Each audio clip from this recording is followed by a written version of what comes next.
Bismillahirrahmanirrahim. Muka surat 13. Sambungan daripada tajuk martabat mahabbah. Dan mahabbah ini adalah hasil daripada kita beramal dengan zikrullah. Maka Allah telah memberikan kepada kita perasaan kasih kepada Allah Ta'ala itu mengikutlah tahap masing-masing atau martabat masing-masing yang kita dah sebut pada 2 minggu yang lepas.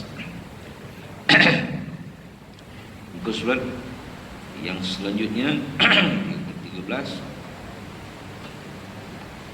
Di antara mereka ada yang mencintai mati dan mengalu-alukan dengan harapan di sebalik kematian mereka dapat bertemu dengan kekasihnya. Jadi di antara sifat kasih kepada seseorang yang dianugerahkan oleh Allah Ta'ala, ada di antara mereka itu yang mempunyai perasaan cinta kepada kematian. Sebab pada mereka dengan kematianlah mereka akan dapat menemui Tuhannya. Dengan kematianlah mereka dapat menemui Tuhannya. Mana selagi kita tidak mati, kita tidak akan dapat bertemu dengan Allah. Macam itulah. Maka itu mereka mencintai kematian. Dan dalam bidang tasawuf, ilmu ni dikatakan mengingati mati itu adalah satu sifat yang baik. Bahkan disebut sebaik-baik kita mengingatkan kematian itu satu hari, satu malam ni 20 kali. Itulah. Kemudian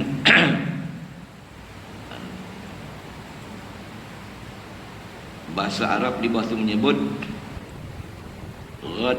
ghadan alqa al-ahibbah Muhammadan wa sahbuh.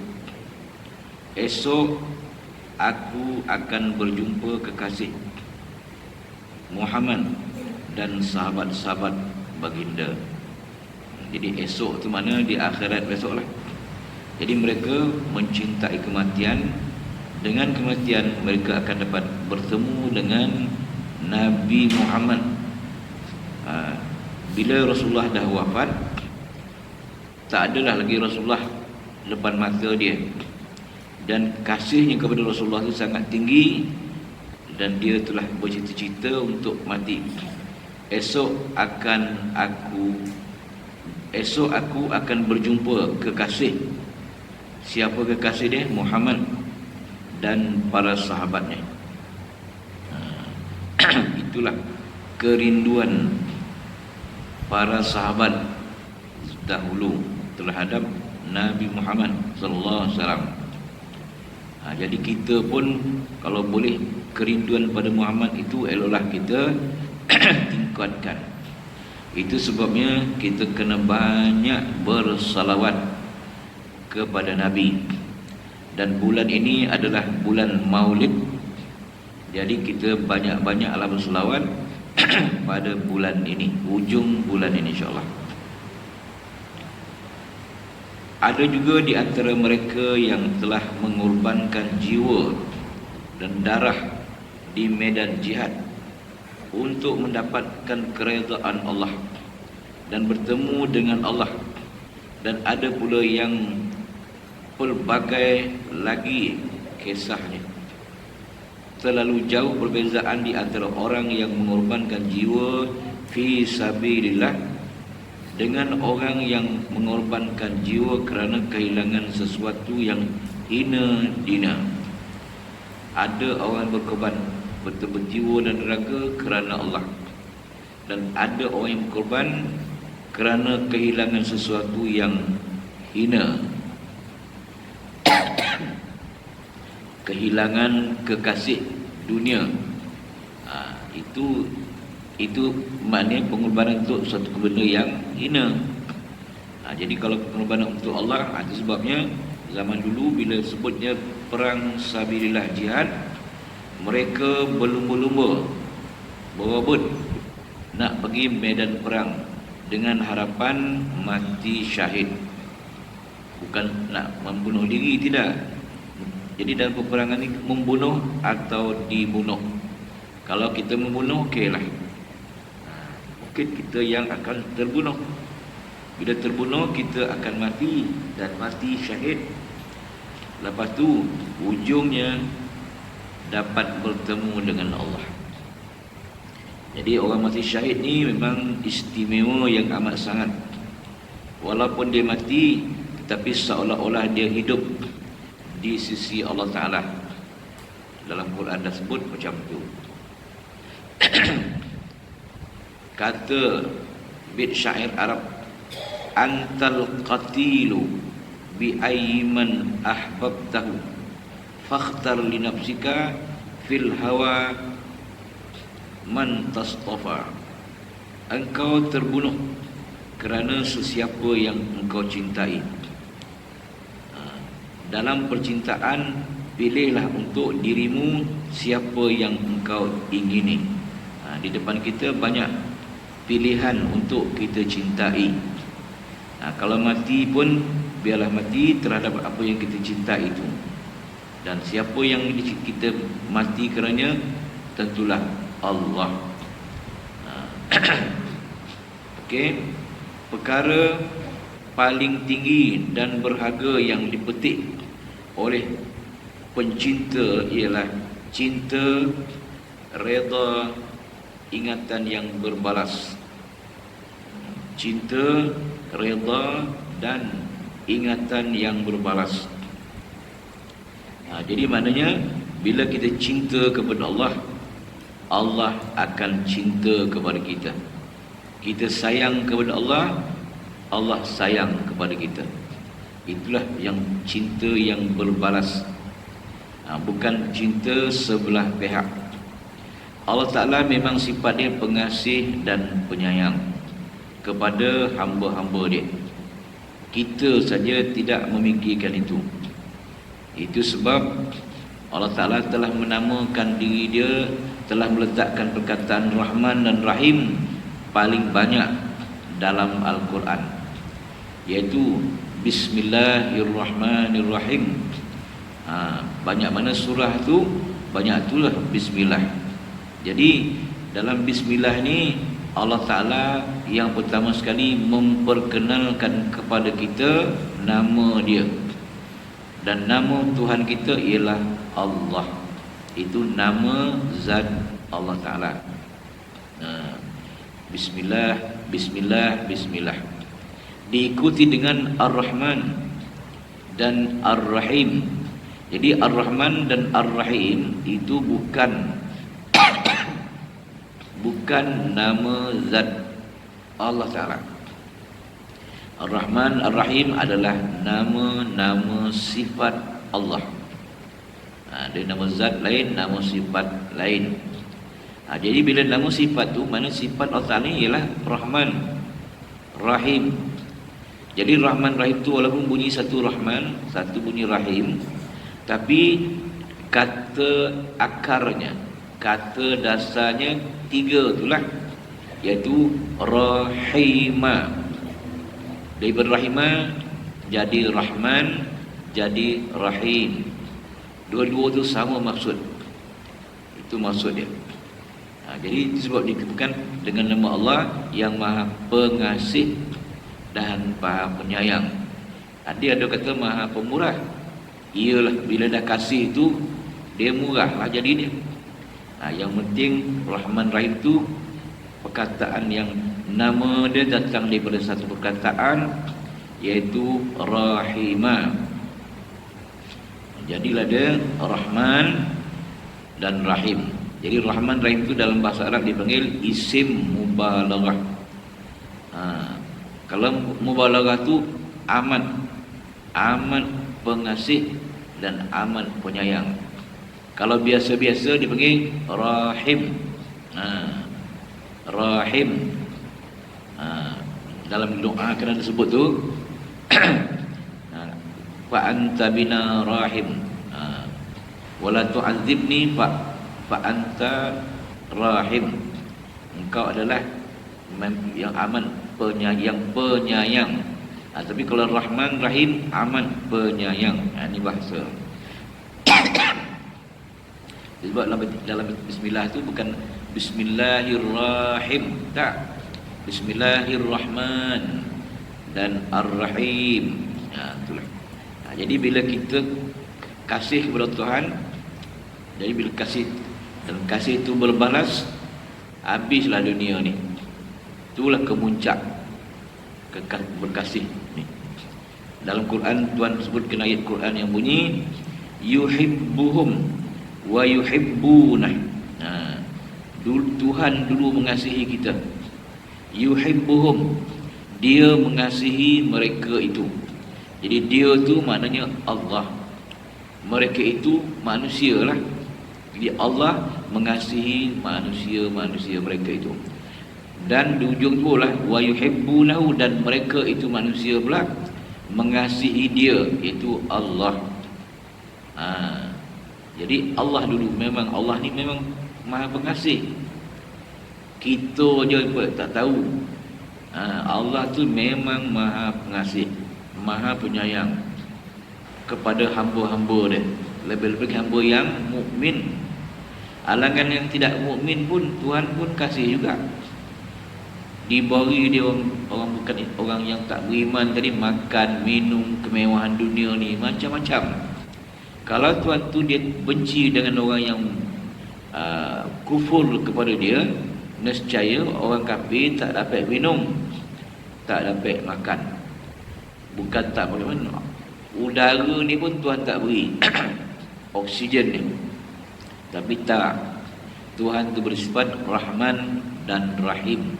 Jadi kalau itulah sifat Allah Ta'ala, maka kita kenalah bersungguh-sungguh minta kepada Allah Ta'ala supaya Allah Ta'ala berikan kepada kita perasaan kasih sayang terhadap dia. Jadi yang boleh memberikan perasaan kasih sayang kepada dia itu tidak lain Allah Ta'ala lah.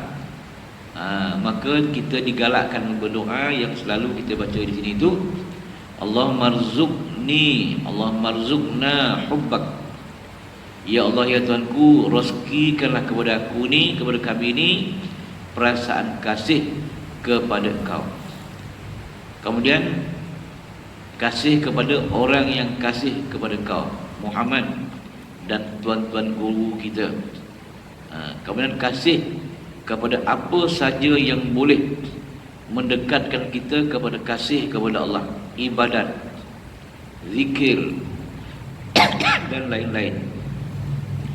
Jadi daripada kita tidak berapa suka berzikir, jadi Tuhan galakkan kita supaya kita sayang dan selalu berzikir. Jadi ini pun suka kepada berzikir ni pun Tuhan juga yang memberi. Dia tidak akan jadi dengan sendirinya. Sebab itulah tak ada pilihan lain, mestilah kita dekati Allah. Kemudian waj'al hubbaka, dan jadikanlah perasaan kasih kepada Engkau ya Allah ahabba ilayya, lebih kasih ia kepada aku, minal ma'il barid, lebih kasih aku daripada air sejuk. Di negeri panas, air sejuk ni memang amat berharga. Tidak ada orang yang tidak suka kepada air sejuk. Jadi kita minta kasih kepada Allah tu lebih seronok lagi daripada minum air sejuk. Macam itulah yang kita minta kepada Allah Ta'ala. Jadi Allah dulu memang kasih kepada kita, kita cari jalan untuk kasih sehingga Allah Ta'ala memberikan kita perasaan kasih kepada dia. Sama juga redha tadi. Allah Ta'ala juga reda dulu. Lepas tu baru kita reda. Tuhan kita jadi macam dia ini atas keredaan Tuhan lah tu. Kita pagi-pagi subuh ni dah sampai ke masjid berkuliah. Ini adalah atas keredaan Tuhan. Itu maknanya kalau dia tidak reda, kita tak ada di sini. Itu sebab Al-Quran kata dalam surah Al-Bayyinah, dia kata radhiyallahu anhum. Lepas itulah baru waradu an. Radhiyallahu anhum waradu an. Allah reda terhadap mereka itu dan mereka itu reda pula terhadap Allah. Zalika liman khasya rabbah. Demikianlah bagi orang-orang yang takut kepada Tuhannya. Kasih Tuhan juga dulu kasih. Reda Tuhan juga yang dulu reda. Apa lagi? Jadi kita bersuruh oleh Allah Ta'ala supaya kasih kepada dia, reda lah terhadap apa yang Tuhan tentukan. Macam tu sekali. Jadi kita cari jalan ini. Itu maksudnya. Ada lagi kitab terdengar.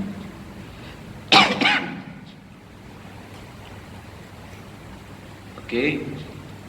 Perkara paling tinggi dan berharga yang dipetik oleh pencinta ialah cinta, reda dan ingatan yang berbalas. Itu Quran di bawah tu yuhibbunahum wa yuhibbunah. Itu dari segi kasih. Reda pula atau ayat bawah tu radhiyallahu anhum wa radu an. Lagi satu ingat, itu reda, ingat. Ingat itu yang bawah tu ayat Quran dia. Fadhkuruni azkurkum. Tuhan kata, ni yang kita dulu kena ingat. Fadhkuruni, Tuhan suruh kita ingat kepada dia dengan menyebut nama dia lah. Allah, Allah, Allah, atau la ilaha illallah atau sebagainya lah. Jadi bila kita sebut nama Allah tadi, bila kita ingat Allah Ta'ala, Allah Ta'ala akan ingat kepada kita. Fadhkuruni azkurkum, jawab dia, aku akan iman kepada kamu. Jadi kalau kita nak Allah Ta'ala tu ingat kepada kita, kita kena ingat dekat dia dulu.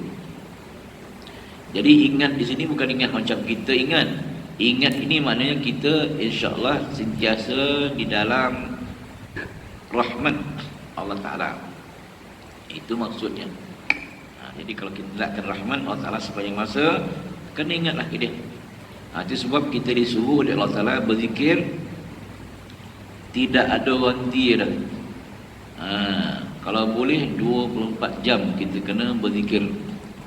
Kalau tidak, masakan Tuhan kata dalam Quran, fa iza qadaytumus salata fadhkurullaha qiyaman wa qu'udan wa ala junubikum. Fa iza qadaytumus salah, bila kamu telah selesai mengerjakan salat, maka hendaklah kamu ingat akan Allah Ta'ala itu dalam keadaan berdiri, duduk dan baring. Dan pergerakan kita tiga itulah. Kalau tak berdiri, duduk. Kalau tidak duduk, baring. Maknanya sepanjang masa kita kena berzikir. Tapi kita ni manusia ramai ni, kita terbagi kepada dua golongan. Kita ni atau tiga golongan.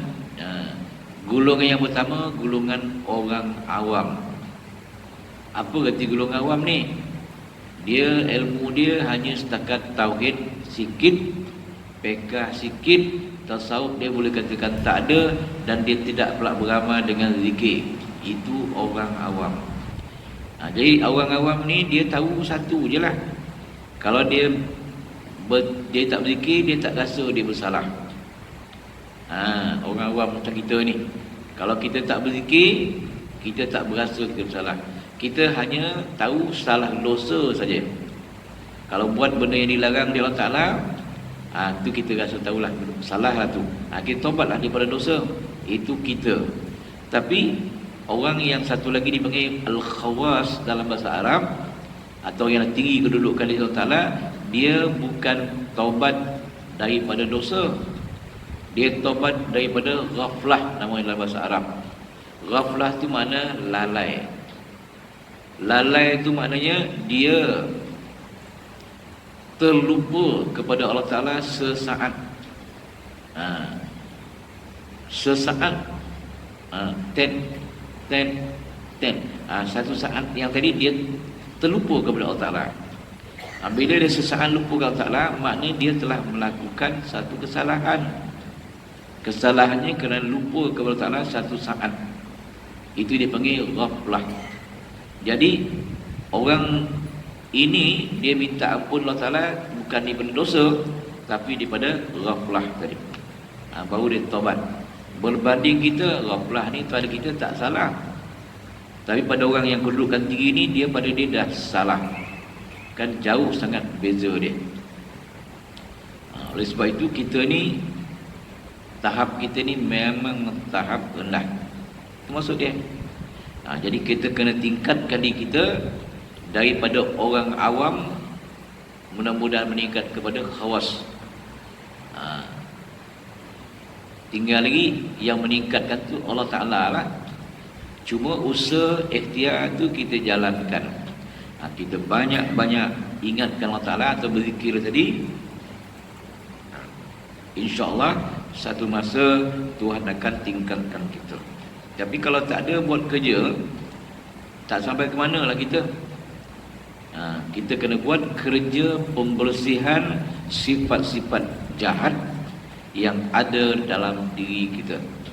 Qad aflaha man zakkaha. Qad aflaha, sesungguhnya telah mendapat kemenangan, kebahagiaanlah. Man, orang-orang, zakkaha, yang membersihkan diri dia yang rohani daripada sifat-sifat yang dicela oleh Allah. Tu yang dapat bahagia, yang dapat kemari. Jadi kita kena kerjakan, kena bersihkan. Kalau kita biarkan diri kita kotor atau kita kotorkan, kita yang akan mendapat kecelakaan.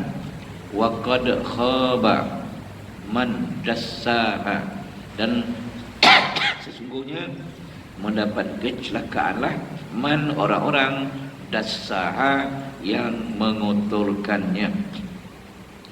Jadi kalau itu macam mana nak dapat kasih, macam mana nak dapat redha, kita mesti mulakan dengan itu, insya-Allah. Nabi Isa alaihissalam telah melalui satu kumpulan ahli ibadat. Nabi Isa, badan mereka telah lemah dan warna mereka telah berubah dengan sebab beribadat tadi. Nabi Isa jumpa. Nabi Isa bertanya kepada mereka, siapakah kamu? Mereka menjawab, kami adalah hamba Allah Ta'ala. Nabi Isa bertanya lagi, kenapa kamu beribadat? Mereka menjawab, Allah telah mengajar kami supaya takut. Kenapa kamu beribadat? Dan Allah telah mengajar kami supaya takut kepada nerakanya. Lalu kami takut kepada neraka. Nabi Isa berkata, sesungguhnya Allah Ta'ala telah menyelamatkan kamu daripada apa yang kamu takuti. Kata Musa, kenapa pula kamu takut? Allah telah menyelamatkan daripada apa yang kamu takut.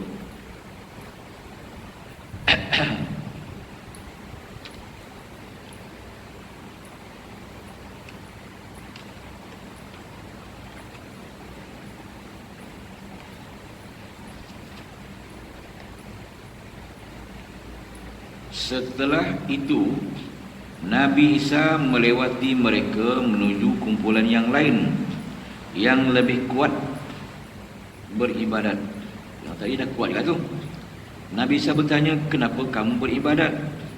Mereka menjawab, Allah telah merindukan kami akan syurganya. Allah telah merindukan kami. Mana Allah Ta'ala telah mendatangkan perasaan rindu ke dalam hati kami terhadap syurganya dan apa yang disediakan kepada awliya-Nya dengan ibadah. Jadi kami mengharapkannya.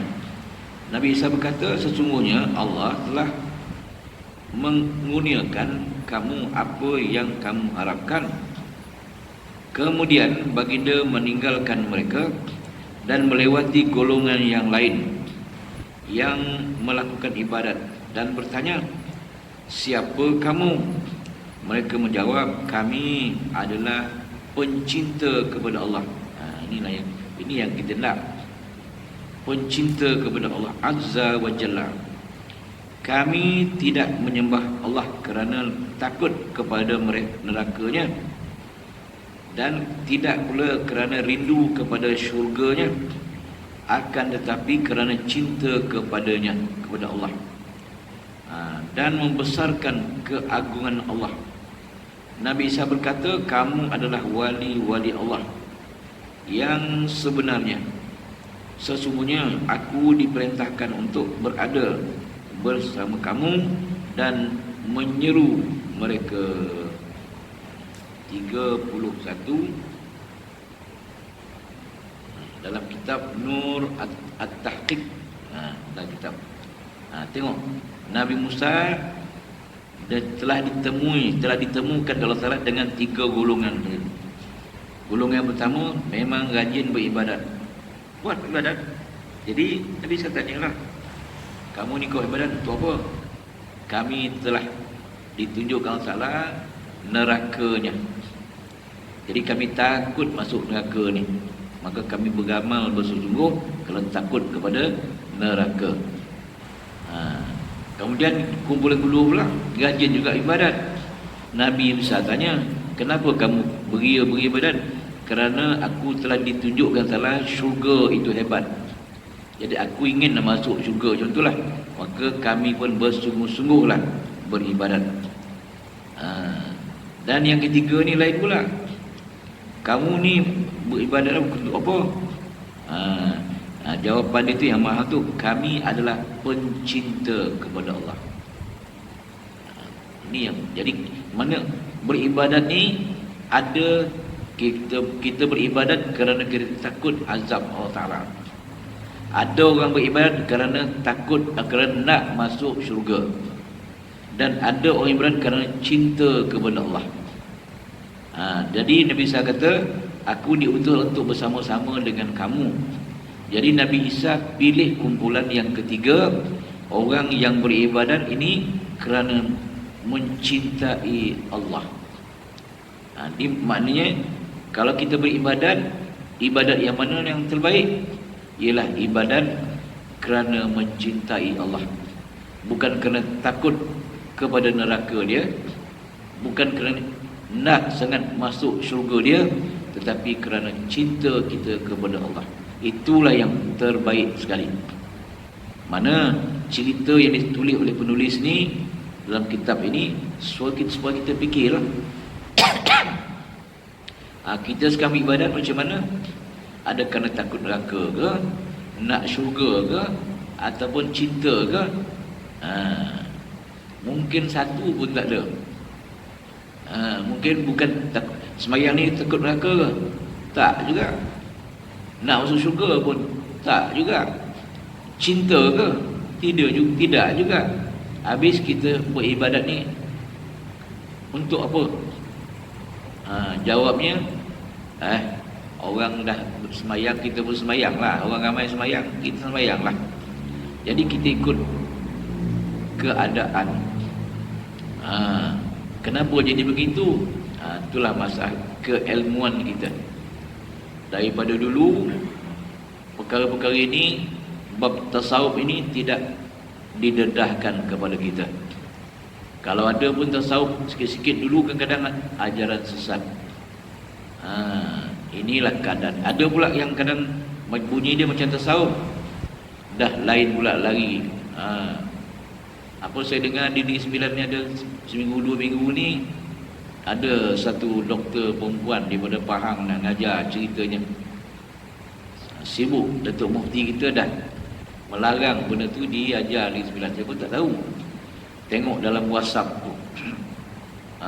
Ada pula ilmu apa? Ilmu alam lahud, ilmu alam jabarut, ilmu alam bahud, alam malakut. Dalam ceritanya lah. Saya pun tak jelas tapi yang disebut lah tu. Tapi ilmu je macam tu lah yang diajar. Iaitu dia panggil ilmu al-asma'ul husna, kata dia orang lah. Saya pun tak sempat nak baca, saya tak tahu. Tapi saya dah dengar-dengar tu mana ada dah. Dan Datuk Mufti pun dah katakan benda ni nampaknya tidak selari dengan Islam, mungkin tidak dibenarkan diajar di Sembilan. Yang bawa tu pula orang perempuan pula tu, seorang pensyarah kata dia, perempuan di universiti dekat Pahang. Dekat mana tu Pahang universiti dia? Dekat Gambang. Gambang lah. Universiti Pahang mana? Dekat Gambang kan? UMP, Universiti Malaysia Pahang. Wallahualam. Okey. Jadi benda tu diajar pula, tapi dah entah apa benda dia. Jadi kenapa dia yang dikatakan tak kena? Jadi pada saya mudah ya. Bab alam lahud, alam jabarut, alam malakut ke kan, ini adalah alam tinggi. Yang boleh sampai ke alam ini ialah orang-orang yang beramal dengan zikir tarikat. Beramal dulu. Bila dah sampai ke tahap tinggi beramal-beramal ni, Tuhan bukakan hijab dia. Dan bila Tuhan buka hijab dia, barulah dia berada di alam malakut, nama dia. Lepas alam malakut tu alam hakikat, hakikat makhluk, nama dia. Lepas tu alam jabarut, iaitu alam perbuatan Allah Ta'ala, atau dipanggil panaul af'al dalam bahasa Arab dia. Lepas tu naik pun alam bahud, itu panaus sifat. Dan pergi kepada alam lahud, itu panaul zat. Jadi panak ni semua ni tidak berlaku belajar macam ni.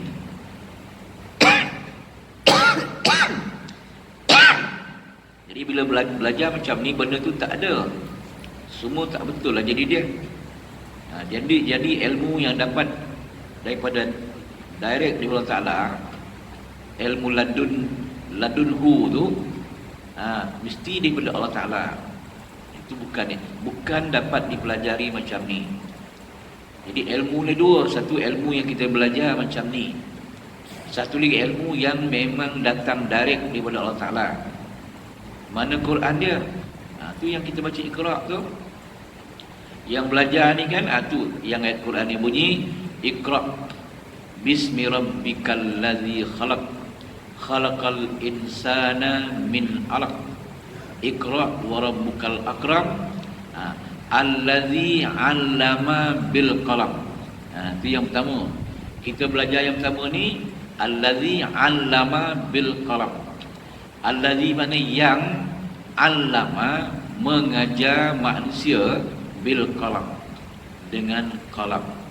Jadi belajar dengan qalam ni macam ni lah. Ada seorang yang mengajar, ada yang belajar. Ada kitab yang kita baca, ada pen, qalam tu pen untuk menulis, barulah dikata belajar. Yang penting ada guru, ada murid, ada qalam. Qalam tu untuk menulis. Jadi bila ada qalam, mesti ada kertas, ada kitab. Itu belajar yang pertama yang Tuhan beri. Ini cara dia. Jadi ilmu kita bertambah. Daripada tadi dia tak tahu, kita belajar ni tahu sikit, esok tahu lagi. Itu allazi 'allama bil qalam. Yang satu lagi, 'allamal insana ma lam ya'lam. Yang kedua ni, 'allamal insan, dia mengajar manusia, Allah Ta'ala lah, ma lam ya'lam, ilmu-ilmu yang manusia tidak pernah tahu. Jadi ilmu ni memang Allah Ta'ala yang mendatangkan kepada kita. Itu yang dipanggil ilmu ladunhu, nama dia. Ilmu ladunhu. Orang sebut ilmu laduni. Kalau ilmu laduni itu sebutan dia tak betul, tapi anda faham. Ilmu laduni maknanya ilmu yang datang daripada sisi Allah. Kita sebutlah ilmu laduni, tapi sebutan itu tak betul. Kalau Allah Ta'ala menyebut ilmu ni datang daripada aku, kata Allah Ta'ala, itu baru ilmu laduni. Kalau kita sebut ilmu datang daripada Allah atau daripada dia, dia kata ladunhu.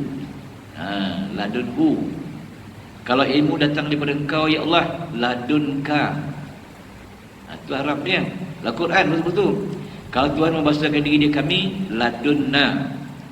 Jadi semua ada perkataan ladunni ada dalam Quran, ladunhu ada, ladunka ada, ladunna pun ada.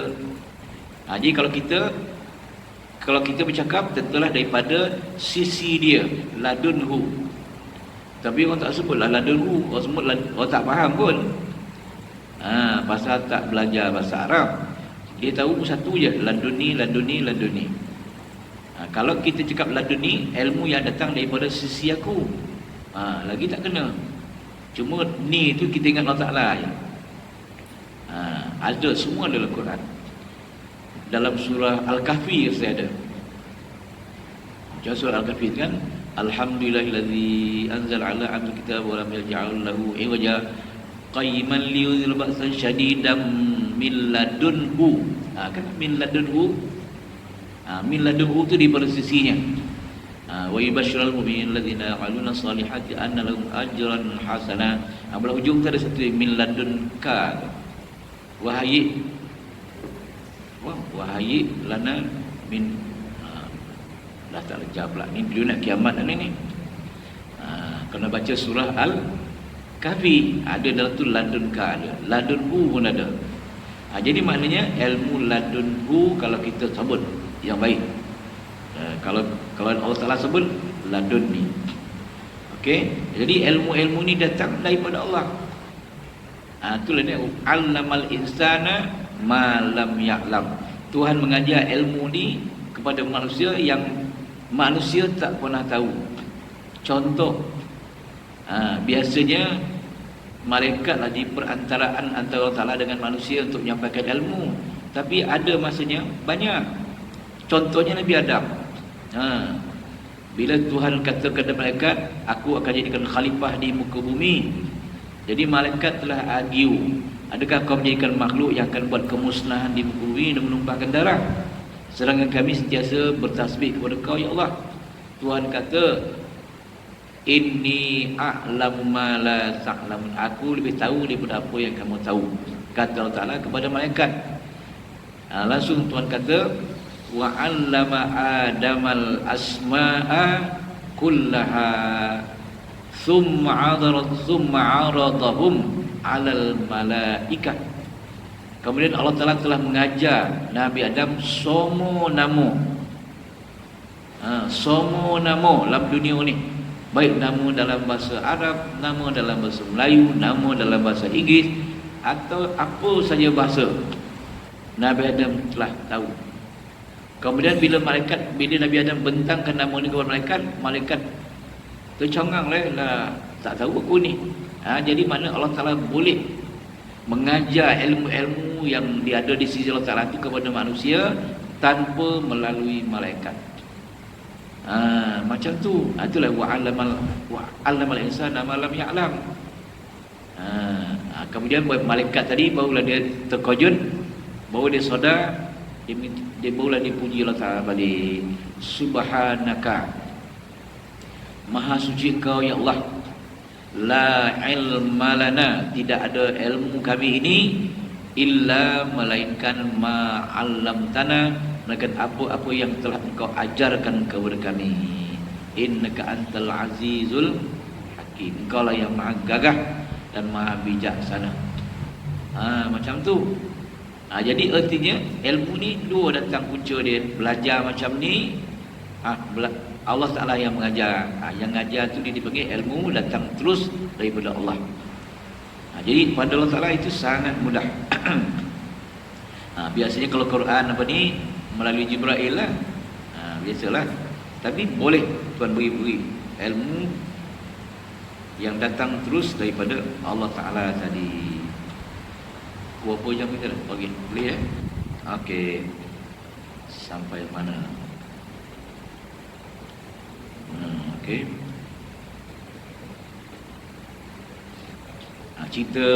Cerita Nabi Allah Isa dengan 3 golongan tadi, beribadat kerana takut neraka, beribadat kerana nak syurga, dan beribadat kerana cinta kepada Allah. Pilihlah beribadat kerana cinta. Kalau sebelum tu cinta tak ada, neraka tak ada, syurga tak ada, kita cubalah buat. Aku sembahyang ni kerana aku kasih kepada Allah. Sobutlah mati tu. Kemudian bukti di atas menunjukkan bahawa manusia mempunyai tahap yang berbeza-beza mengikut himmah yang ada pada mereka. Di antara mereka ada yang menginginkan dunia, ada yang menginginkan akhirat, dan ada pula yang menginginkan Allah Ta'ala. Itulah. Okey. Sesetengah orang sufi mendengar pembaca Al-Quran membaca. Ini kita sambung pula akan datang. Okey. Jadi yang last tu dijadikan kesimpulan, barilah kita beribadat kerana mencintai Allah, bukan kerana takut dengan nerakanya, bukan kerana inginkan syurganya. Yang tu kita lupakan. Cubalah jadi orang ketiga. Okey. Itu saja. Wabillahi taufiq wal hidayah. Wassalamualaikum warahmatullahi wabarakatuh.